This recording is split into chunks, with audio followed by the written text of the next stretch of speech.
Hey guys, how's it going? It's your Dokkan Tuber back with another video. I know a lot of you have been asking, hey Dokkan Tuber, are you gonna finish the series? Yes, don't worry. Just after New Year's and Christmas, we get a little busy around here. Me, Hanzo, and Swimming Trunks, but we're coming back. We're gonna finish the series off hopefully this week, next week, and satisfy all your guys' requests in the comments and other medial forms that you guys communicate with, like Faxi Smile, whatever they call it. So yeah, we're gonna do Paladin today. Last time was Mage, check it out if you haven't. And yeah, we're just gonna jump right in here. Make sure to subscribe, comment for new ideas, and leave a like if you really want to. It really helps out the channel. We haven't been making too much money so far. We're taking a lot of good time out of our day for you guys, and we really appreciate it. So, with that out of the way, let's go. Oh my yuck. So we got 1 mana secret for Paladin. When your opponent casts a spell, they instead cast a random one of the same cost. So this kind of acts like a counterspell in Mage, where you play this and your opponent, obviously they're going to try to play around your secret. And then let's say they play like a board clear, like, I don't know, Holy Nova, Consecration.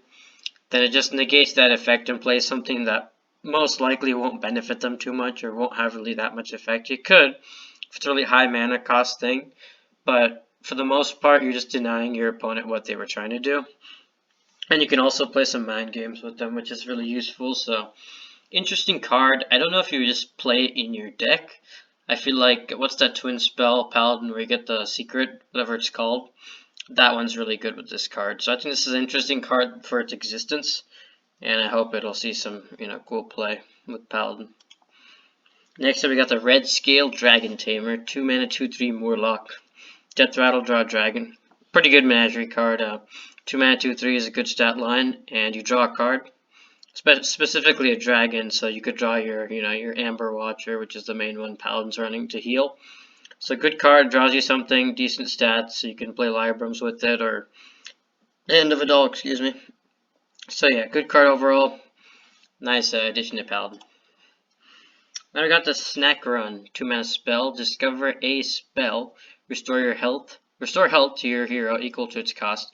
This is like Ivory Knight, 6 mana 4/4 that we had in Frozen Throne, I believe. It's okay. I mean, 2 for discovering a spell. It's kind of a lot. With Paladin, you kind of want to play on curve, and this card kind of takes that away. And the healing's nice, but Paladin spells are not amazing, and you're typically looking for specific ones like Consecration. And the high cost ones for high healing, they're not that good. They don't give much value. So I don't think this card's that good, but I guess it's good in like some kind of control Paladin. I don't know if that will see play, but that's kind of where it fits. Next up, we got the Carnival Barker. You know how we barkin'. 3 mana, 3/2. Whenever you summon a 1 health minion, give it +1/+2. So when you use the hero power or some of the new recruit cards, like we will see in the next few cards, they'll get +1/+2, which is not bad. I mean, he's a 3 for a 3/2. So the problem is you might want to play him later on, not just slam him on 3, because your opponent obviously knows that he's a big threat if you get him to survive and then play all your 1 health minions. So maybe you play him on turn 5, and you have 2 extra mana to spend, and you play some 1 health cards and buff them, so they have 3 health and 1 more attack. That's pretty strong. I would like to see him with more health and less attack, so he could actually survive. But he's an okay card. There's not enough support for this archetype, I think, the whole dude paladin. But I think one day, it'll have some support. Hopefully, that'll make it playable in the ladders. Okay, now we got Day at the Fair. Spell, 3 mana. Summon 3 Silverhand Recruits Corrupt, summon 5.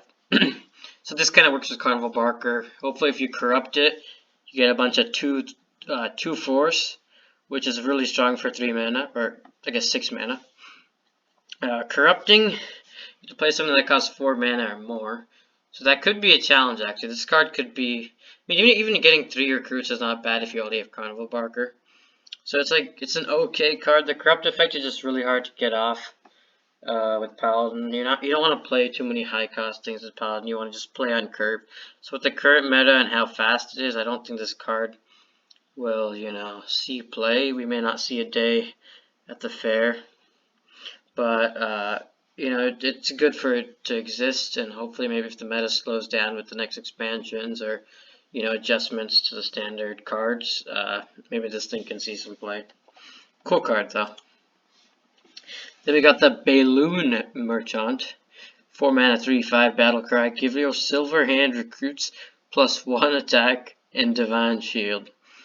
So maybe you play the previous one on turn 3, and then you play this or something, or this. The problem is, like, it seems like this should corrupt it, which it does, but then it doesn't buff the cards because you don't have them there.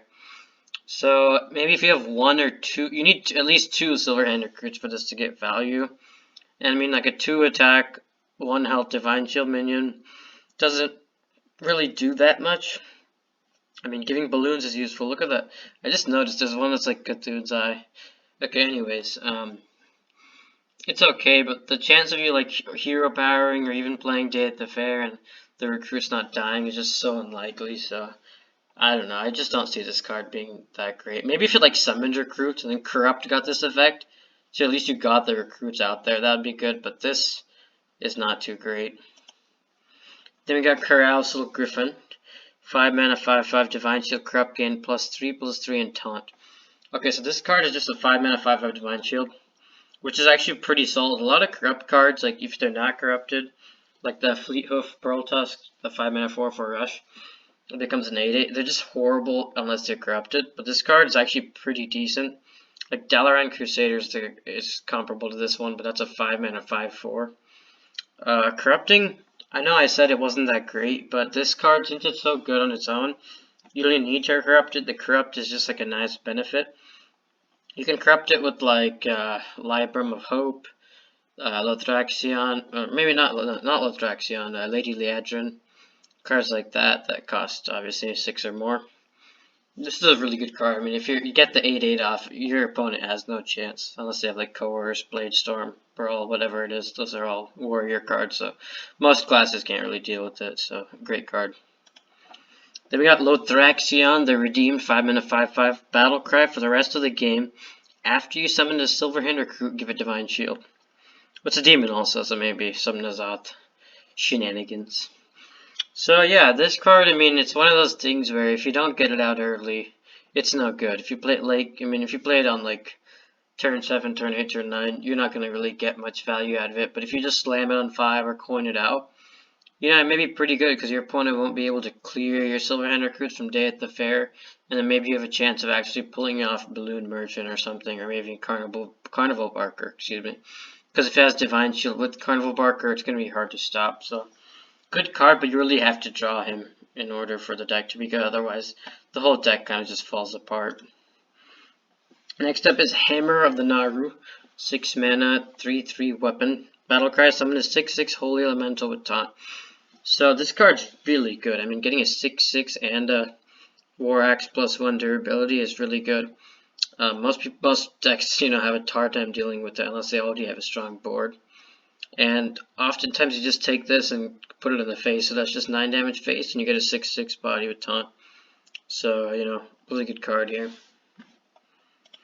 After that, we got High X Arch URL. Comment if I didn't say that right. 8 mana, 7/5. Battlecry, if your deck has no neutral cards, gain Rush, Lifesteal, Taunt, and Divine Shield. So this is kind of like Shirval the Tiger, but it's not 25 mana.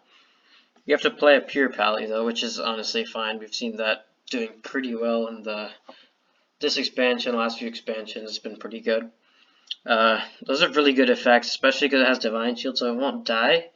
And most likely you'll aim to get the 7 healing and maybe even 14 if it gets hit twice.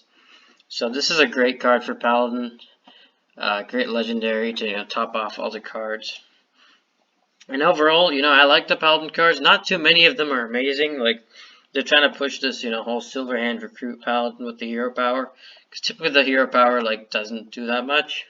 Because, like, 2 mana for a 1/1, that's not that great. You just, like, buff it with, like, Librams and stuff like that. But some of these, you know, URL, Hammer, the Nauru, even this Dragon Tamer, they're all just, like, pretty good. I think they can slot into some of these Paladin decks. So, yeah, let me know what you guys think. And, yeah, I hope you guys have a great day, and we'll see you next time.